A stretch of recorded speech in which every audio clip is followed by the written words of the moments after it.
Angin malam berdesir pelan, menyelinap di antara celah-celah ventilasi kayu jati yang sudah mulai dimakan usia. Di dalam rumah besar berarsitektur kolonial yang terletak di pinggiran kota itu, Ningsih duduk terpaku di depan meja riasnya. Cahaya lampu kuning temaram memantulkan wajah seorang wanita berusia 47 tahun yang masih menyisakan sisa-sisa kecantikan masa muda. Namun garis-garis halus di sudut matanya tidak bisa berbohong. Garis itu adalah peta dari ribuan hari yang ia lalui dalam ketabahan, juga ribuan malam yang ia habiskan dalam kesunyian.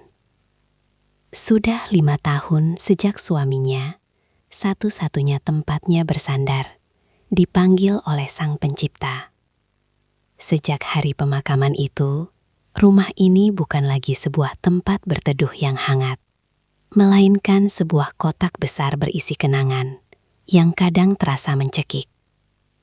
Ningsih adalah sosok yang tangguh. Ia tidak pernah membiarkan tetangga melihatnya menangis. Ia memilih menyibukkan diri di butik jahit kecil yang menyatu dengan bagian depan rumahnya. Di sana, di antara gulungan kain sutra, tumpukan benang warna-warni, dan deru mesin jahit tua, Ningsih mencoba membunuh waktu. Namun pekerjaan hanyalah tameng. Baginya, tantangan terbesar bukanlah melayani pelanggan yang cerewet atau menyelesaikan jahitan kebaya yang rumit, melainkan saat matahari mulai terbenam, ketika butik ditutup dan lampu-lampu jalan mulai menyala. Ningsih harus masuk ke dalam rumah, mengunci pintu, dan berhadapan dengan musuh terbesarnya. Gema suaranya sendiri. Rumah itu terasa terlalu luas. Ruang tamu dengan sofa beludru coklat, ruang makan dengan meja kayu panjang, hingga dapur yang biasanya mengepulkan aroma masakan, kini terasa seperti panggung pertunjukan yang kehilangan penontonnya.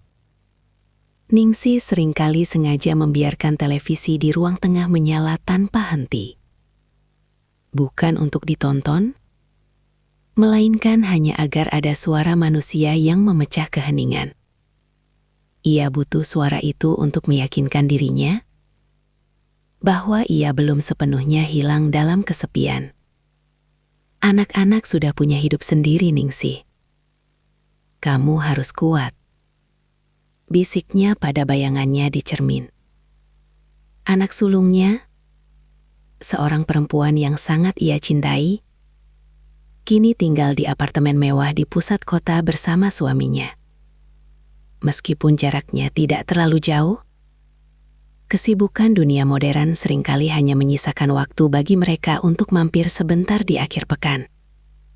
Membawa cucu kecilnya yang lari ke sana kemari, memberikan kecupan singkat di pipi, lalu kembali pergi saat hari mulai gelap. Setelah mereka pergi, rumah itu terasa 10 kali lebih sunyi dari sebelumnya.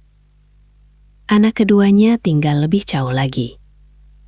Di luar pulau, sibuk dengan bisnis perkebunan yang tak bisa ditinggalkan. Sementara si bungsu masih mengejar mimpi di bangku kuliah kedokteran di Bandung, hanya pulang saat libur panjang tiba. Ningsih paham. Ia mengerti sepenuhnya bahwa burung-burung yang ia besarkan memang harus terbang meninggalkan sarang. Namun, pengertian secara logika tidak pernah bisa mengobati lubang di hatinya. Harapan satu-satunya adalah momen pergantian tahun. Bagi orang lain, itu mungkin hanya pesta kembang api. Namun bagi Ningsih, itu adalah saat di mana sarangnya kembali penuh. Tahun ini suasana rumah mulai terasa berbeda sejak 3 hari lalu. Suara tawa cucu-cucunya kembali terdengar di halaman. Aroma bumbu dapur khas Betawi, lengkuas, jahe, dan santan kental kembali memenuhi udara. Ningsih merasa jiwanya terisi kembali. Ia sibuk di dapur sejak subuh, menyiapkan rendang, opor, dan tentu saja camilan kesukaannya, pisang goreng hangat. Ia ingin semuanya sempurna. Ia ingin anak-anaknya merasa bahwa rumah ibu mereka adalah tempat paling nyaman di dunia. Namun di tengah keriuhan itu, ada sesuatu yang mengganjal di hati Ningsih. Hingga malam kedua setelah perayaan, ada satu sosok yang belum muncul. Bagas, menantu dari anak keduanya. Putrinya sudah datang lebih dulu bersama anak, namun Bagas tertahan di ibu kota. Sebagai seorang auditor di sebuah bank besar, Bagas seringkali menjadi budak korporasi, terutama di akhir tahun saat tutup buku. Ningsih mencoba bersikap bijak. Ia tidak ingin memperlihatkan kekecewaannya. "Tidak apa-apa, Nak. Pekerjaan suami itu ibadah," kata Ningsih saat putrinya meminta maaf karena suaminya belum bisa hadir. Namun jauh di dalam lubuk hatinya, Ningsih merasa penasaran. Bagas adalah sosok yang sangat berbeda dari menantu-menantunya yang lain. Pria itu berusia 35 tahun, bertubuh tegap, namun selalu membungkuk sopan jika berbicara. Masalahnya, Bagas hampir tidak pernah berbicara kecuali ditanya. Ia adalah pria yang pendiam, seolah-olah ada rahasia atau beban berat yang ia simpan rapat di balik tatapan matanya yang teduh. Selama bertahun-tahun menjadi mertua, Ningsih selalu merasa ada tembok yang tak terlihat antara dirinya dan Bagas. Bagas tidak pernah mengeluh, tidak pernah berdebat, dan selalu mengikuti apapun keinginan istrinya tanpa banyak protes. Namun Ningsih, dengan insting seorang wanita yang sudah banyak makan asam garam kehidupan, bisa merasakan bahwa kebisuan Bagas bukanlah tanda bahwa ia kosong, melainkan tanda bahwa ia terlalu penuh.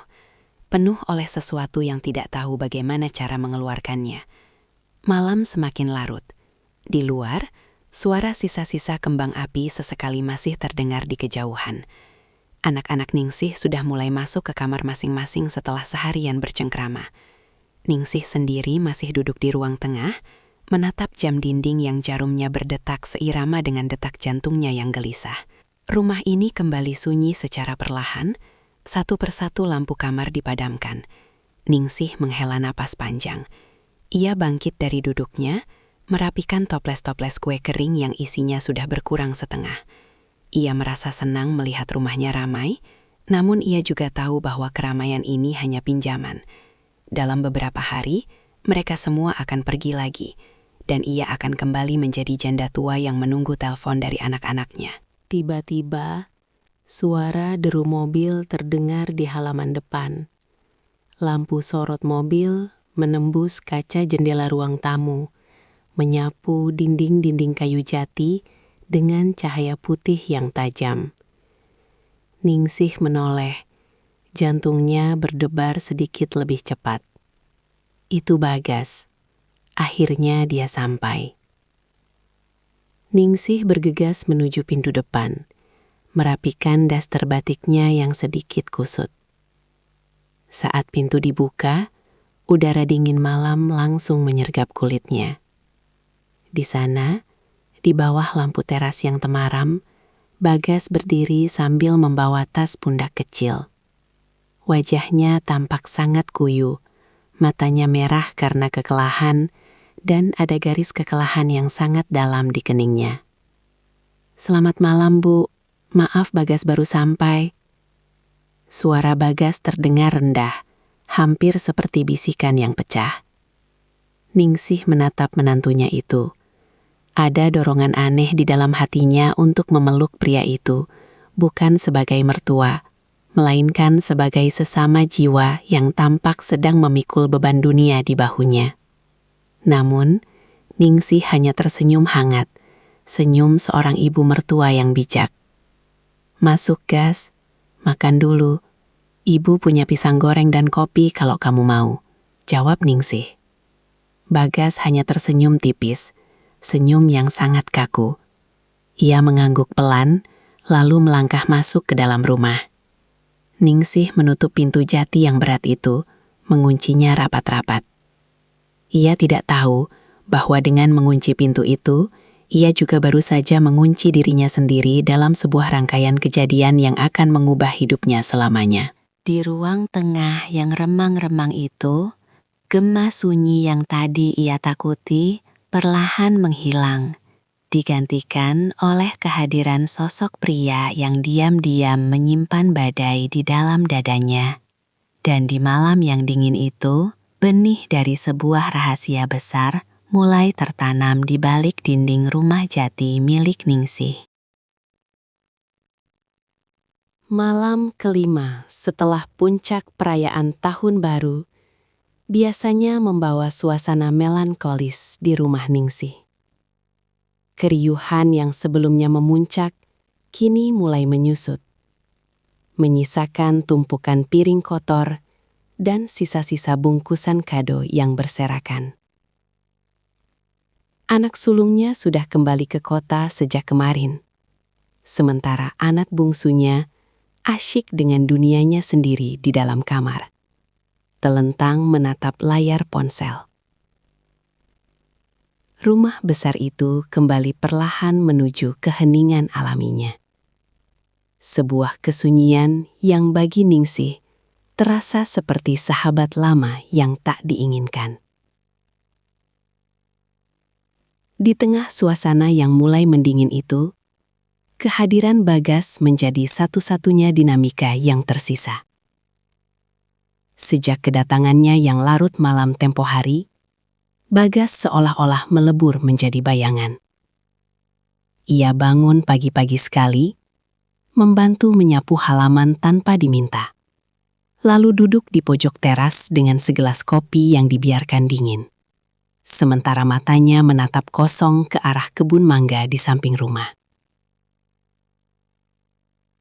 Ningsih sering memperhatikannya dari balik tirai jendela butiknya. Ada sesuatu pada cara Bagas duduk. Bahu yang merosot, punggung yang tegang, yang membuat Ningsih merasa pria itu sedang tidak berada di sana. Tubuhnya di rumah Ningsih, tapi jiwanya seolah terjebak di ruang audit yang penuh angka, atau di tengah kemacetan yang tak berujung. Ningsih merasa iba, sebuah perasaan yang seharusnya wajar bagi seorang mertua.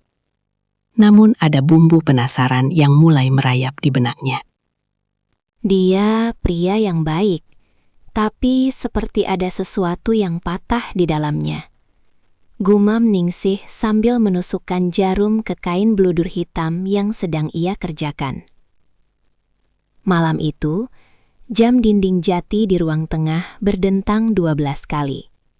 Suaranya berat dan berwibawa, menggema ke setiap sudut ruangan yang gelap.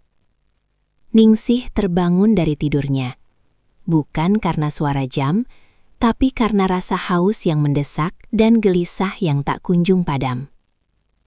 Ia bangkit dari tempat tidur, merapikan rambutnya yang sedikit berantakan, dan menyampirkan kain selendang di bahunya untuk menghalau dingin. Saat ia melangkah menuju dapur, ia melihat cahaya remang-remang berasal dari ruang tengah. Televisi menyala tanpa suara, menampilkan gambar-gambar bergerak yang hanya memberikan bias cahaya biru pada dinding. Di sana, di atas sofa coklat tua yang mulai kusam, Bagas duduk terdiam. Ia tidak sedang menonton, ia hanya menatap layar kosong itu dengan pandangan yang paling hampa yang pernah Ningsih lihat seumur hidupnya. Ningsih terhenti sejenak di ambang pintu dapur. Ia ragu untuk menyapa, takut merusak keheningan yang tampaknya sedang dinikmati, atau mungkin justru sedang menyiksa menantunya itu. Namun, perutnya terasa lapar, dan ia ingat masih ada beberapa sisir pisang kepok di atas meja makan. Bagas, belum tidur? Suara Ningsih memecah kesunyian, lembut namun cukup mengejutkan di tengah malam yang mati. Bagas tersentak kecil. Ia menoleh dengan gerakan kaku, seolah-olah lehernya sudah lama tidak digerakkan. Begitu melihat Ningsih, ia segera memperbaiki posisi duduknya dan mencoba memaksakan sebuah senyuman. Senyuman yang terlihat sangat melelahkan. Ibu, belum Bu. Mata saya belum mau diajak kompromi, jawab Bagas dengan suara serak. Ningsih berjalan mendekat. Ibu juga sama, haus sekalian mau goreng pisang. Kamu mau? Dari tadi sore belum makan banyak kan? Ibu lihat piringmu tadi masih sisa. Bagas tampak ragu sejenak. Namun aroma pisang kepok yang sudah ranum di atas meja seolah menjadi undangan yang sulit ditolak. Boleh Bu, biar saya bantu. Gak usah, kamu duduk saja di situ. Biar ibu yang kerjakan. Sudah biasa ibu mah, jam segini masih melek. Tolak Ningsih halus. Ningsih melangkah ke dapur, menyalakan kompor gas yang memercikan api biru di kegelapan. Ia mulai mengupas pisang, membelahnya menjadi 2, lalu mencelupkannya ke dalam adonan tepung terigu yang sudah ia campur dengan sedikit garam dan vanili. Suara desisan minyak panas saat pisang dimasukkan ke dalam wajan menjadi satu-satunya melodi di dapur itu. Bau harum pisang goreng yang manis segera memenuhi ruangan, mengalahkan bau apek debu di sudut-sudut rumah tua. Beberapa menit kemudian, Ningsih keluar membawa sepiring besar pisang goreng yang masih mengepulkan uap panas, dan 2 gelas teh tawar hangat. Ia meletakkan nampan itu di meja rendah di depan Bagas, lalu duduk di kursi rotan di samping sofa. Ayo dimakan, mumpung masih hangat. Kalau sudah dingin, tepungnya keras, ajak Ningsih. Bagas mengambil 1 potong, meniupnya pelan, lalu menggigitnya. Enak Bu, pas manisnya.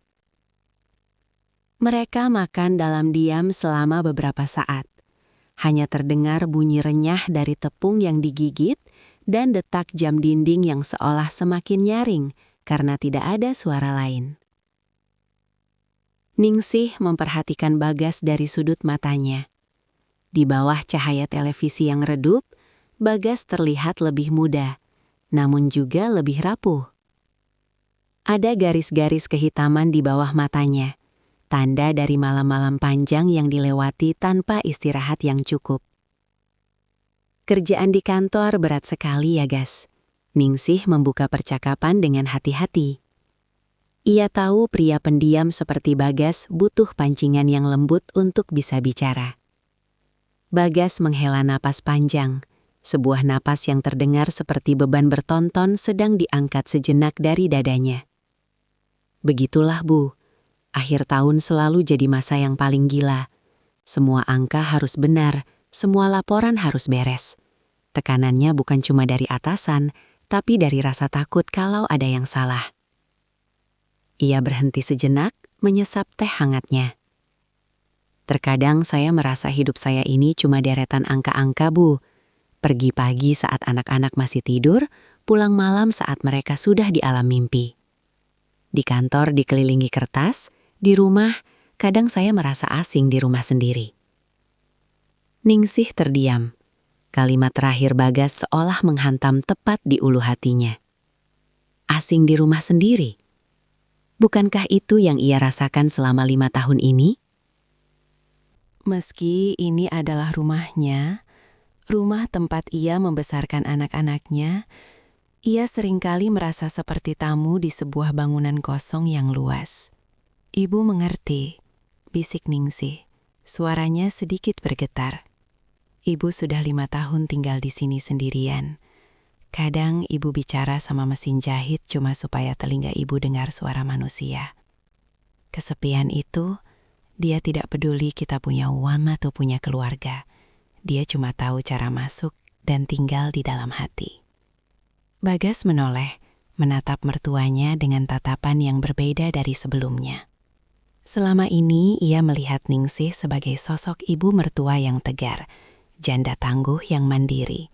Ia tidak pernah menyangka bahwa di balik kebaya rapi dan senyum ramahnya, Ningsih menyimpan luka sunyi yang sama besarnya dengan kegelisahan yang ia miliki. Ibu juga merasa begitu? Tanya Bagas lirih. Ningsih mengangguk pelan. Setiap malam, Gas.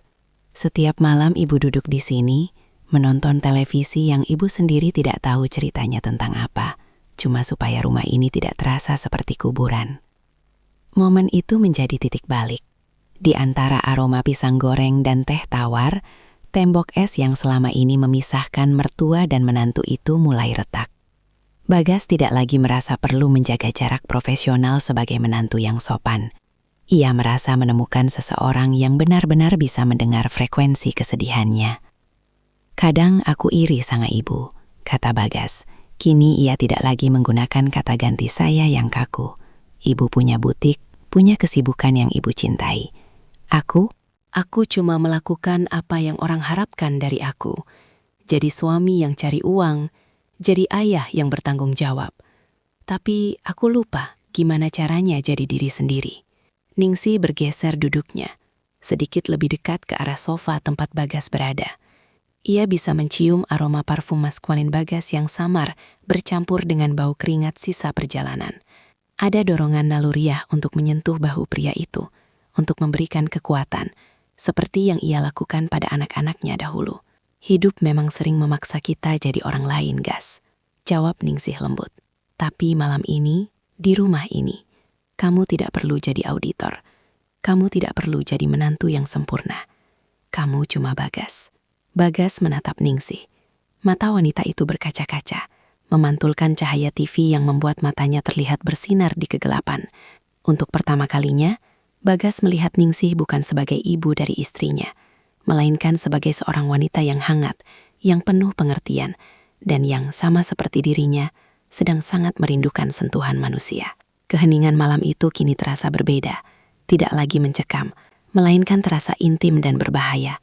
Ada udara yang mendadak terasa lebih berat di antara mereka. Jarak di antara kursi rotan dan sofa itu seolah-olah mengecil dengan sendirinya. Ningsih bisa merasakan jantungnya berdegup lebih kencang. Ia tahu ini salah. Ia tahu Bagas adalah suami anaknya. Namun, rasa hangat yang menjalar di dadanya saat Bagas menatapnya dengan penuh rasa terima kasih adalah sesuatu yang sudah lama hilang dari hidupnya. Dan bagi Ningsih, di malam yang sunyi ini, rasa hangat itu terasa jauh lebih nyata daripada norma apapun yang pernah ia pelajari.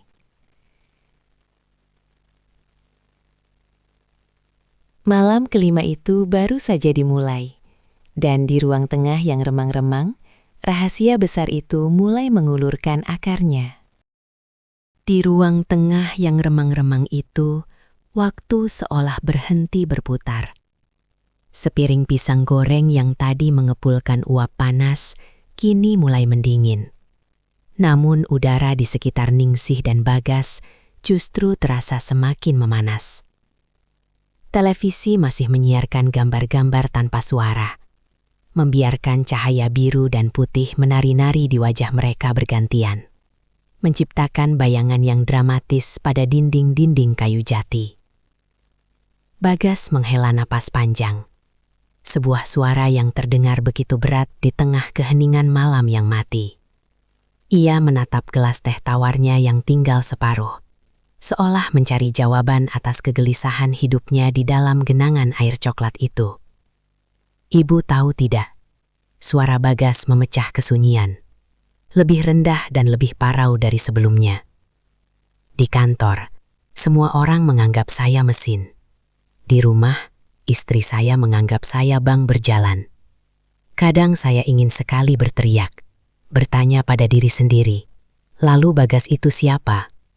Di mana Bagas yang dulu suka menggambar, yang dulu suka duduk diam di pinggir sungai hanya untuk melihat air mengalir? Ningsih mendengarkan dengan seluruh jiwanya. Ia tidak memotong. Sebagai seorang wanita yang telah menghabiskan puluhan tahun mendengarkan deru mesin jahit, ia tahu betul perbedaan antara suara yang hanya sekadar bicara dan suara yang berasal dari lubuk hati yang terluka. Dunia ini memang kejam, Gas, sahut Ningsih lirih. Ia memberanikan diri untuk menggeser posisi duduknya dari kursi rotan ke tepi sofa, sedikit lebih dekat dengan Bagas. Dunia menuntut kita menjadi pilar, tapi mereka lupa. Pilar pun bisa retak jika terus-menerus memikul beban yang bukan miliknya. Ibu pun begitu. 5 tahun ini, ibu dianggap janda tangguh. Orang-orang memuji betapa kuatnya ibu mengelola butik sendirian. Tapi tidak ada yang tahu, setiap kali ibu mengunci pintu butik, ibu merasa seperti masuk ke dalam penjara yang ibu buat sendiri. Bagas menoleh. Jarak mereka kini hanya terpaut sekian puluh sentimeter. Dalam keremengan, mata Bagas yang biasanya tampak kaku kini terlihat basah. "Ibu tidak sendirian," bisik Bagas. "Malam ini setidaknya ibu tidak sendirian." Kata-kata itu, sesederhana apapun, terasa seperti siraman air dingin di tengah padang pasir bagi Ningsih. Selama bertahun-tahun, ia telah merindukan seseorang yang mengakui keberadaannya bukan hanya sebagai ibu atau mertua, tapi sebagai manusia, sebagai seorang wanita. Ningsih tersenyum getir. Ibu seringkali merasa iri pada kain-kain di butik itu, Gas. Mereka bisa dipotong, dijahit, digabungkan menjadi sesuatu yang baru dan indah. Sementara hidup ibu terasa seperti kain sisa yang sudah tidak punya pola lagi. Hanya potongan-potongan kecil yang menunggu waktu untuk dibuang. Bagas tiba-tiba meletakkan gelasnya di meja dengan sedikit hentakan. Ia memutar tubuhnya menghadap Ningsih sepenuhnya.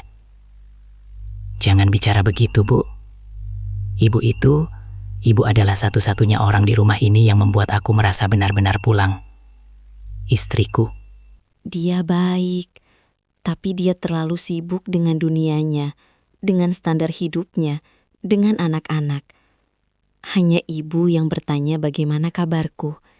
Hanya ibu yang menyiapkan makanan kesukaanku tanpa aku minta.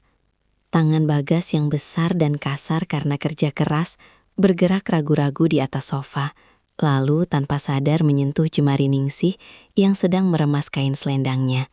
Sentuhan itu hanya sesaat, namun efeknya seperti sengatan listrik yang menjalar ke seluruh saraf Ningsih.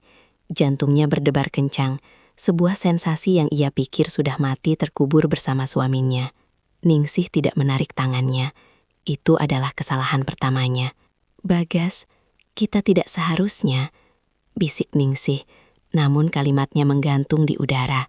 Ia tidak punya kekuatan untuk menyelesaikan peringatan itu, karena bagian lain dari dirinya, bagian yang kesepian dan rapuh, justru menginginkan sentuhan itu lebih dari apapun. "Aku tahu, Bu. Aku tahu ini salah," jawab Bagas. Suaranya kini terdengar seperti rintihan. "Tapi malam ini saja, biarkan aku merasa tidak sendirian. Biarkan aku merasa ada seseorang yang benar-benar melihatku." Bagas menggenggam tangan Ningsih sepenuhnya.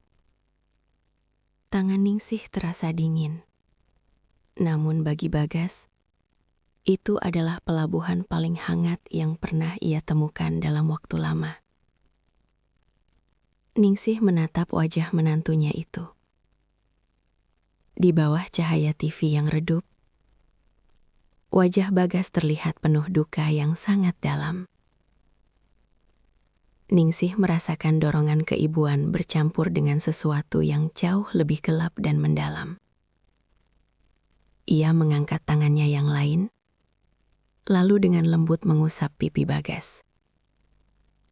Kulit pria itu terasa kasar karena kumis tipis yang belum sempat dicukur. Sebuah tekstur yang mengingatkan Ningsih pada mendiang suaminya. Namun pada saat yang sama, terasa sangat baru dan asing. "Kamu anak yang baik, Gas," kata Ningsih. Meski ia tahu kata anak kini sudah tidak tepat lagi digunakan. Bagas memejamkan matanya, menikmati belayan tangan Ningsih yang halus karena sering menyentuh sutra. Ia merasakan kedamaian yang aneh. Seolah-olah semua laporan kantor, semua tuntutan istri, dan semua kebisingan dunia mendadak lenyap. Yang tersisa hanya mereka berdua. Dua jiwa yang tersesat di tengah malam yang sunyi. Di sebuah rumah tua yang penuh dengan gema masa lalu. "Ibu," Bagas berbisik. Lalu perlahan ia mendekatkan wajahnya. Ningsih bisa merasakan nafas Bagas yang hangat menerpa wajahnya. Aroma kopi dan rokok samar dari pria itu terasa begitu memabukkan di tengah udara malam yang dingin. Ningsih tahu ia harus berdiri, berlari ke kamarnya, dan mengunci pintu. Ia harus memikirkan putrinya. Ia harus memikirkan cucu-cucunya.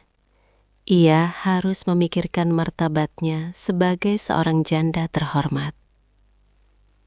Namun, saat Bagas menyandarkan dahinya ke dahi Ningsih, semua nalar itu seolah-olah tersapu oleh gelombang kesepian yang selama ini ia bendung. Kesunyian malam kelima itu seolah-olah memberikan izin bagi mereka untuk menjadi egois.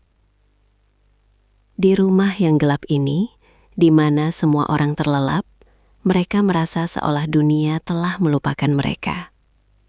Dan karena itu, mereka bebas untuk melupakan dunia. Hanya malam ini, bisik sebuah suara di dalam kepala Ningsih yang ia tahu adalah suara iblis. Namun terdengar seperti malaikat penyelamat bagi hatinya yang hampa. Bagas tidak lagi menahan diri. Ia merengkuh bahu Ningsih, menarik wanita itu ke dalam pelukan yang erat. Sebuah pelukan yang penuh dengan keputusasaan dan rasa lapar akan kasih sayang.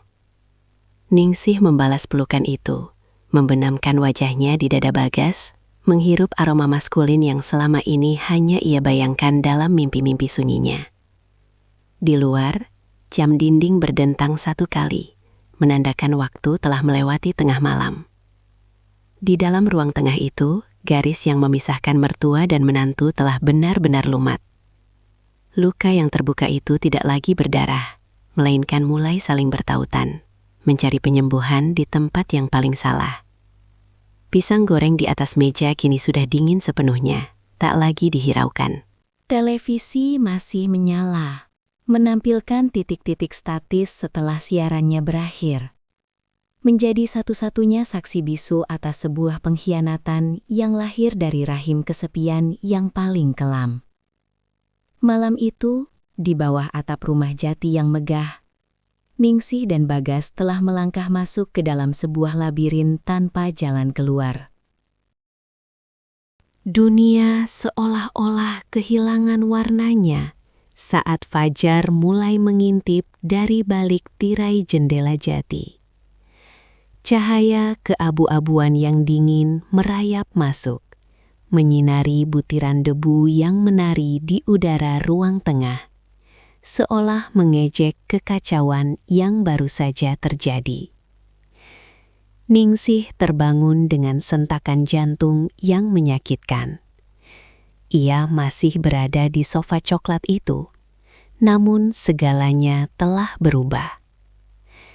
Rumah yang kemarin terasa seperti istana kenangan, kini mendadak terasa seperti penjara yang penuh dengan mata yang mengawasi. Bagas sudah tidak ada di sampingnya. Pria itu berdiri di dekat jendela besar yang menghadap ke halaman samping, membelakangi Ningsih. Punggungnya yang tegap tampak kaku, seolah sedang menahan beban langit agar tidak runtuh menimpa rumah itu. Suara kicau burung gereja di luar terdengar seperti teriakan penghakiman di telinga Ningsih. Ningsih merapikan daster batiknya dengan tangan gemetar. Setiap gesekan kain di kulitnya mengingatkannya pada kehangatan semalam. Sebuah kehangatan yang kini berubah menjadi api yang membakar harga dirinya. Ia berdiri dengan kaki yang terasa lemas, seolah seluruh tulangnya telah berubah menjadi bubur. Gas! Suara Ningsih nyaris tidak keluar. Ia terdengar seperti orang asing bagi dirinya sendiri. Bagas menoleh perlahan. Wajahnya yang biasanya tenang kini terlihat hancur. Matanya yang cekung menyiratkan duka yang lebih dalam daripada saat ia pertama kali datang. Tidak ada kata-kata. Keheningan di antara mereka bukan lagi keheningan yang menyatukan seperti semalam, melainkan keheningan yang memisahkan mereka. ke dalam dua kutub penyesalan yang berbeda. "Aku harus mandi, Bu. Sebentar lagi anak-anak bangun," kata Bagas dengan suara yang datal, hampa, tanpa ekspresi. Ia melangkah pergi tanpa berani menatap mata Ningsih lebih dari sedetik. Ningsih terpaku di tengah ruangan. Ia menatap piring pisang goreng yang masih tersisa satu potong. Kini tampak pucat dan layu. Gelas-gelas teh yang kosong menyisakan noda melingkar di atas meja.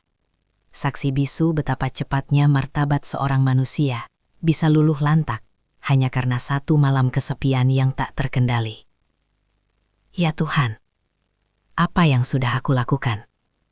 bisik Ningsih sambil menutup wajah dengan kedua telapak tangannya. Air mata yang panas mulai mengalir, namun ia segera menghapusnya. Ia tidak boleh menangis. Ia tidak punya hak untuk menangis. Sebagai seorang ibu mertua, ia seharusnya menjadi benteng terakhir moralitas keluarga ini, bukan orang yang merubuhkannya. Sandiwara pagi hari. 1 jam kemudian, rumah itu mulai hidup. Suara pintu kamar yang dibuka, gemericik air dari kamar mandi, dan celoteh cucu-cucunya mulai memenuhi udara. Ningsih berada di dapur, bergerak seperti robot. Ia memotong bawang, menyalakan kompor, dan menyiapkan sarapan nasi goreng dengan gerakan yang terlalu cepat. Seolah-olah dengan menyibukkan tangan, ia bisa membungkam pikirannya. Putrinya, istri Bagas, masuk ke dapur dengan wajah segar dan senyum yang lebar. "Pagi, Bu. Wah, baunya enak sekali. Ibu kok rajin banget sih? Padahal semalam kayaknya ibu tidur larut ya." Jantung Ningsih seakan berhenti berdetak sesaat. Ia membelakangi putrinya, pura-pura sibuk mengaduk nasi di penggorengan. "Iya, Nak. Ibu cuma mau memastikan kalian sarapan enak sebelum nanti bersiap-siap pulang." "Bagas mana, Bu? Tadi aku bangun dia sudah tidak ada di kamar," tanya putrinya sambil mengambil gelas untuk membuat kopi. Tadi ibu lihat dia di depan, mungkin cari udara segar," jawab Ningsih. Suaranya terdengar kaku di telinganya sendiri, namun putrinya tampaknya tidak menyadari ada nada yang salah. Tak lama kemudian, Bagas masuk ke ruang makan. Ia sudah berpakaian rapi, rambutnya basah, disisir ke belakang, tampak seperti menantu teladan yang selalu dibanggakan keluarga. Ia duduk di meja makan, mengambil piring, dan mulai menyendok nasi goreng tanpa banyak bicara. Ningsih meletakkan piring tambahan di tengah meja. Saat tangannya bergerak, ia secara tidak sengaja bersentuhan dengan lengan Bagas. Hanya sepersekian detik, namun sensasinya seperti ledakan. Ningsih segera menarik tangannya kembali, wajahnya memanas. Ia melirik Bagas, namun pria itu tetap menunduk, fokus pada makanannya seolah-olah nasi goreng itu adalah hal paling penting di dunia. "Pak, kok diam saja? Kurang tidur ya?" tanya sang istri sambil mengusap pundak Bagas dengan mesra. Bagas tersedak sedikit, lalu mengangguk. "Iya, agak pusing sedikit. Mungkin karena perjalanan kemarin." Ningsih yang berdiri di dekat wastafel merasa dadanya sesak. Melihat putrinya menyentuh Bagas dengan penuh kasih sayang, membuatnya merasa seperti seorang kriminal. Ia merasa seperti pencuri yang telah mengambil sesuatu yang bukan haknya. Dan kini ia harus berdiri di sana, menonton pemilik aslinya menikmati apa yang tersisa. Ketegangan yang tersembunyi. Sepanjang pagi itu, suasana rumah terasa sangat mencekam bagi Ningsih dan Bagas. Di permukaan, semuanya tampak normal. Anak-anak bermain, cucu-cucu tertawa, dan obrolan tentang rencana kepulangan mengalir lancar. Namun, di bawah permukaan itu, ada arus bawah yang sangat kuat.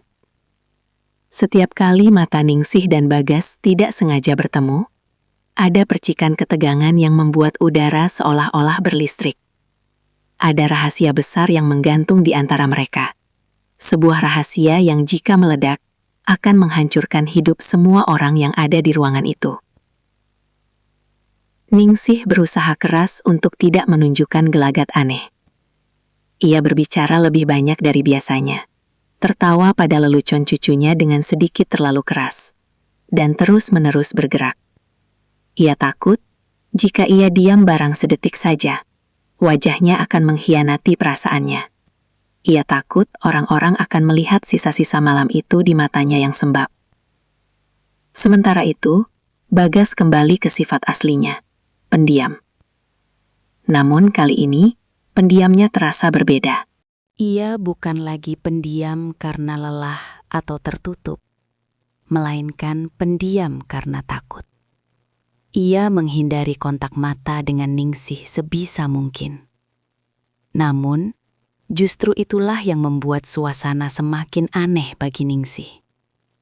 Penolakan Bagas untuk menatapnya justru menegaskan bahwa apa yang terjadi semalam adalah nyata, bukan sekedar mimpi buruk yang bisa dihapus. Menjelang siang, saat anak-anak sedang berkemas di kamar, Ningsih pergi ke teras samping untuk mengambil jemuran kain serbet. Di sana, ia menemukan Bagas sedang berdiri sendirian, merokok dengan terburu-buru. "Gas," panggil Ningsih lirih. Bagas menoleh, matanya terlihat liar sesaat sebelum kembali layu. "Bu, kita tidak bisa melakukan ini. Ini salah. Ini gila. Ibu tahu, Gas. Ibu tahu," jawab Ningsih dengan suara yang hampir pecah. "Kita harus melupakan semuanya. Anggap saja semalam tidak pernah terjadi. Demi mereka, Gas. Demi anak-anak." Bagas membuang puntung rokoknya dan menginjaknya dengan keras. "Bagaimana caranya melupakan sesuatu yang terasa begitu nyata, Bu? Setiap kali aku melihat istriku, aku merasa seperti iblis. Kamu harus bisa, Gas. Kamu harus kuat." Ningsih mendekat satu langkah, namun segera berhenti. Ia menyadari bahwa jarak di antara mereka kini bukan lagi sekedar jarak fisik, melainkan jurang moral yang sangat dalam. "Ibu akan menyimpan ini sampai mati. Kamu juga harus begitu. Jangan pernah katakan pada siapapun. Selamanya."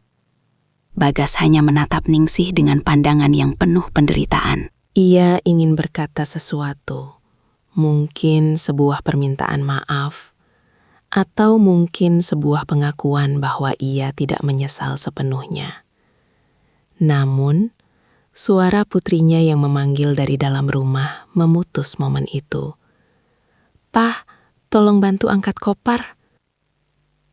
Bagas menarik napas panjang, merapikan bajunya, dan kembali memakai topeng menantu sempurna. Ia berjalan melewati Ningsih tanpa menoleh lagi. Ningsih berdiri mematung di teras, memeluk serbet-serbet bersih di dadanya, merasakan air mata yang akhirnya jatuh membasahi kain itu. Ia menyadari bahwa mulai hari ini, kesepian yang ia rasakan akan memiliki rasa yang baru. Bukan lagi kesepian karena ditinggalkan, melainkan kesepian karena menyimpan rahasia yang paling kelam. Ia telah menyelamatkan keluarganya dari kehancuran dengan kesepakatan diam ini. Namun ia telah menghancurkan jiwanya sendiri dalam prosesnya.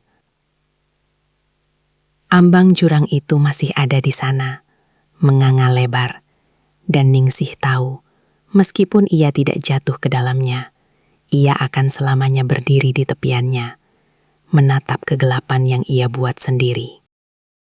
Mobil SUV perak milik Bagas perlahan bergerak mundur, meninggalkan jejak ban di atas tanah halaman yang masih basah oleh embun pagi. Ningsih berdiri di teras, tangannya melambai dengan kaku, sementara wajahnya dipaksa untuk tetap mengulas senyum terbaik yang bisa ia ciptakan. Di dalam mobil itu, putrinya melambaikan tangan dengan riang, sementara cucu-cucunya menempelkan wajah ke kaca jendela sambil berteriak, "Dadah nenek, nanti main lagi ya. Hanya Bagas yang tidak menoleh. Matanya terpaku lurus ke depan. Kedua tangannya mencengkram kemudi dengan begitu kuat hingga buku-buku jarinya memutih. Bagi dunia luar, itu adalah pemandangan perpisahan keluarga yang manis. Namun bagi Ningsih, deru mesin mobil itu terdengar seperti lonceng kematian bagi ketenangan jiwanya. Begitu mobil itu hilang di tikungan jalan, Ningsih menurunkan tangannya. Seketika itu juga, senyumnya luruh, digantikan oleh gurat kelelahan yang luar biasa. Ia berbalik dan masuk ke dalam rumah. Saat pintu jati itu tertutup dengan suara dentum yang berat, Ningsih merasa seolah-olah seluruh oksigen di dalam rumah itu mendadak lenyap.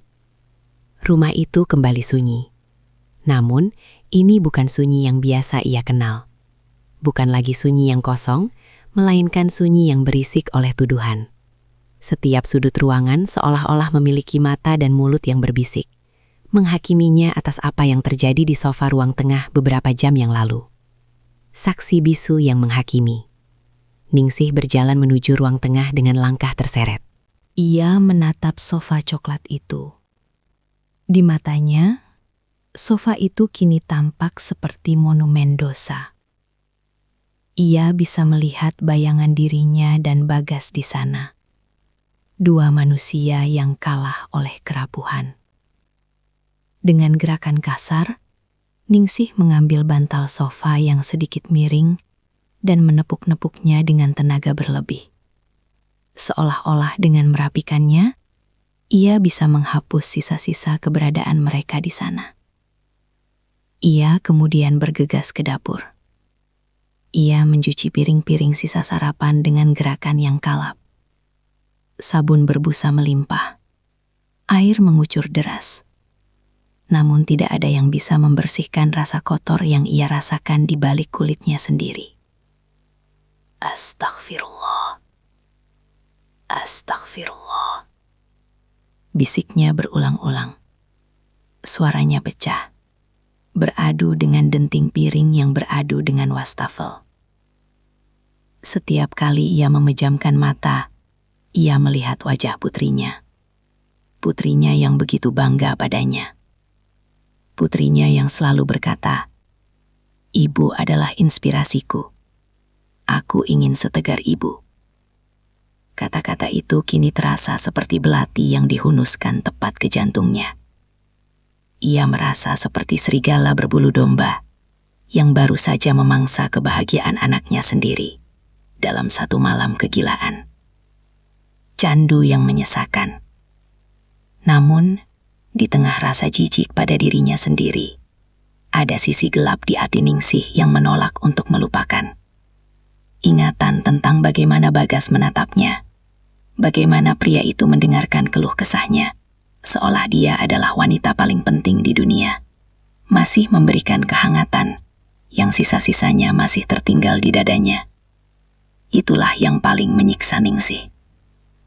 Rasa bersalah itu berperang dengan rasa haus akan kasih sayang yang baru saja terpuaskan sedikit.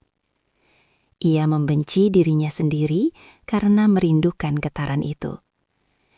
Ia membenci kenyataan bahwa setelah 5 tahun menjadi bayangan, ia merasa hidup justru saat melakukan kesalahan paling fatal dalam hidupnya. Sore harinya, Ningsih mencoba mencari pelarian di butiknya. Ia menyalakan mesin jahitnya, suara tak-tek dari jarum yang menembus kain biasanya menjadi meditasi baginya. Namun hari ini, jarum itu berkali-kali meleset. Benangnya kusut, persis seperti pikirannya. Tiba-tiba, ponselnya di atas meja jahit bergetar. Sebuah pesan masuk dari putrinya. "Bu, kami sudah sampai di rumah dengan selamat. Bagas langsung tidur, katanya pusing sekali. Makasih ya Bu buat pisang gorengnya semalam. Bagas bilang itu pisang goreng paling enak yang pernah dia makan. Love you Bu." Ponsel itu hampir jatuh dari tangan Ningsih. Kalimat Bagas bilang itu pisang goreng paling enak terasa seperti sindiran yang sangat tajam. Apakah Bagas mengatakannya dengan rasa bersalah, atau apakah itu kode rahasia di antara mereka? Ningsih melempar ponselnya ke tumpukan kain sutra. Ia merasa mual. Ia merasa seolah-olah seluruh keluarganya sedang menari di atas bom waktu yang ia pegang pemicunya. Doa di atas sajadah yang basah. Malam tiba dan ketakutan Ningsih memuncak. Ia tidak berani duduk di ruang tengah.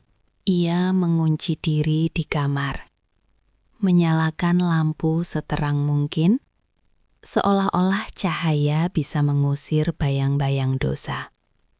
Ia mengambil air wudhu, membiarkan air dingin membasahi wajah dan lengannya, berharap kesucian air itu bisa meresap hingga ke jiwanya yang menghitam.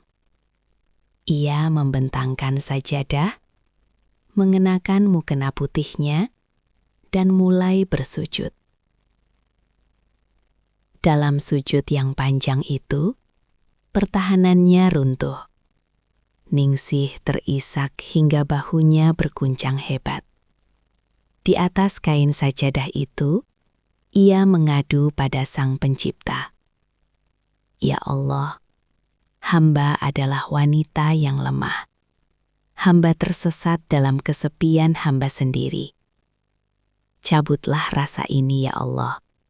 Jangan biarkan hamba menghancurkan darah daging hamba sendiri. Tangisnya pecah di tengah kesunyian kamar. Ia memohon ampunan, namun di saat yang sama, ia merasa tidak layak untuk dimaafkan. Ia membayangkan wajah almarhum suaminya. Ia membayangkan betapa kecewanya sosok pria yang fotonya masih terpajang di ruang tamu itu, melihat apa yang istrinya lakukan dengan menantunya sendiri. Luka batin itu terasa sangat nyata, seperti luka fisik yang terus mengeluarkan darah. Marni? Ningsih? Sadar bahwa rahasia ini adalah beban seumur hidup. Ia harus memerankan peran sebagai ibu mertua yang suci, sementara di dalamnya ia sedang membusuk oleh rahasia. Beban yang tak kasat mata. Hari-hari berikutnya berlalu dengan penuh kepura-puraan. Ningsih mulai menghindari panggilan video dari anaknya. Jika terpaksa, ia hanya akan bicara sebentar, menanyakan cucu, lalu beralasan ada pelanggan di butik agar bisa segera mematikan sambungan. Ia takut matanya akan bicara. Ia takut jika ia melihat wajah Bagas di layar ponsel, ia akan hancur sekali lagi. Sementara itu, ia mulai memperbanyak sedekah ke panti asuhan dan masjid di dekat rumahnya. Ia bekerja 2 kali lebih keras di butik, berharap kelelahan fisik bisa membuatnya langsung tertidur tanpa sempat berpikir. Namun, setiap kali ia memejamkan mata, aroma kopi dan rokok samar milik Bagas seolah-olah kembali tercium di indera penciumannya. Ningsih menyadari satu hal yang mengerikan. Ia tidak hanya dihantui oleh rasa bersalah, tapi juga oleh rasa takut bahwa suatu hari nanti Bagas akan kembali. Dan ia lebih takut lagi pada kenyataan bahwa ia mungkin tidak akan punya kekuatan untuk menolaknya lagi. Kesepian yang dulu ia anggap sebagai musuh, kini terasa seperti tempat perlindungan. Karena dalam kesepian, tidak ada orang yang tersakiti oleh rahasianya. Namun, ia tahu, tembok yang ia bangun untuk menutupi rahasia ini hanyalah tumpukan pasir yang bisa runtuh kapan saja jika takdir menghendaki. Ningsih menatap cermin, melihat dirinya yang tampak lebih tua 10 tahun hanya dalam hitungan hari. Rahasia itu telah mencuri jiwanya, meninggalkan seorang wanita yang hanya hidup untuk menjaga sebuah kebohongan besar sampai hari kematiannya tiba. Bulan-bulan berganti, dan musim hujan mulai membasahi tanah Betawi, membawa hawa dingin yang menusuk hingga ke tulang. Di rumah besar itu, Ningsih menjalani hidupnya seperti sebuah jam mekanik yang terus berdetak tanpa nyawa. Butik jahitnya kini lebih produktif dari sebelumnya, bukan karena ia ambisius, melainkan karena hanya di balik deru mesin jahitlah ia bisa menenggelamkan suara-suara di kepalanya.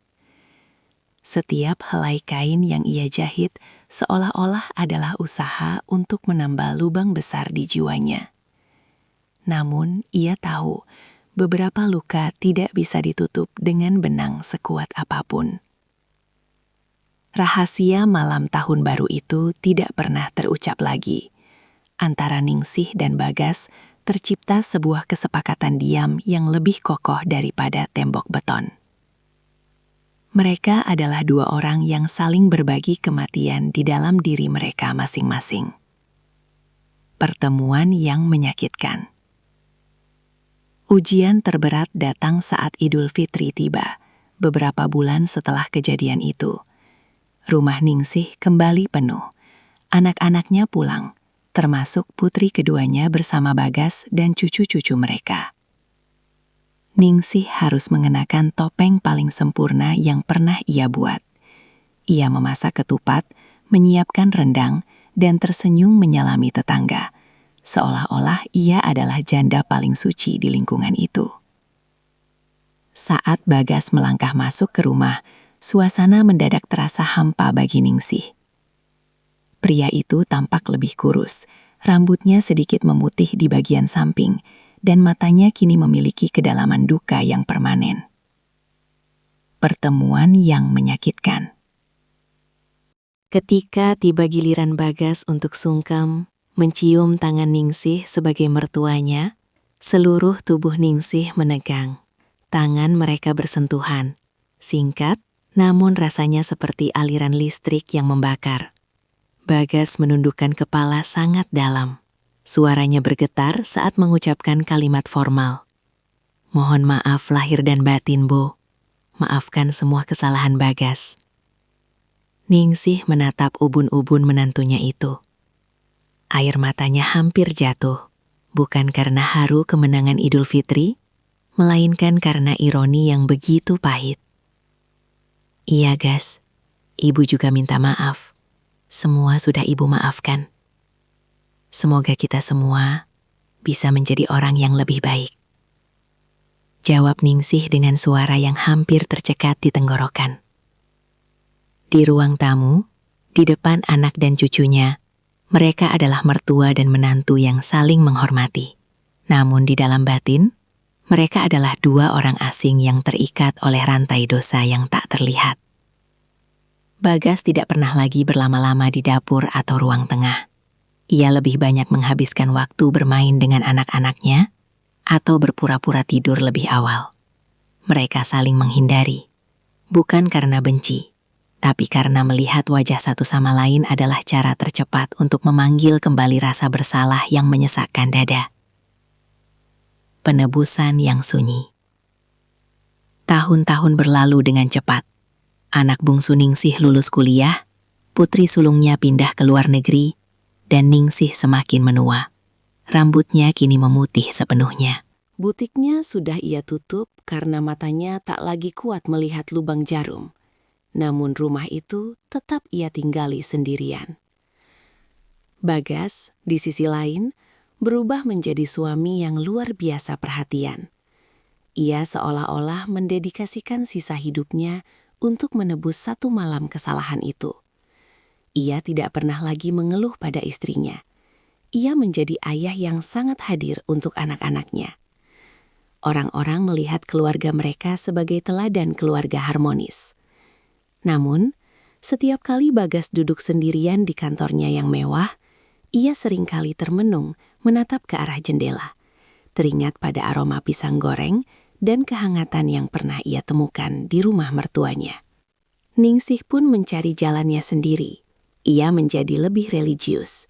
Ia menghabiskan waktunya di masjid, membantu mengajar mengaji anak-anak yatim, dan menyedekahkan hampir seluruh harta peninggalan suaminya. Ia berharap Tuhan melihat usahanya untuk membersihkan noda yang tak terlihat itu. Namun setiap kali ia bersujud, bayangan malam itu tetap muncul, bukan sebagai kenangan manis, melainkan sebagai pengingat akan kerapuhan manusia. Senja yang tak terelakkan.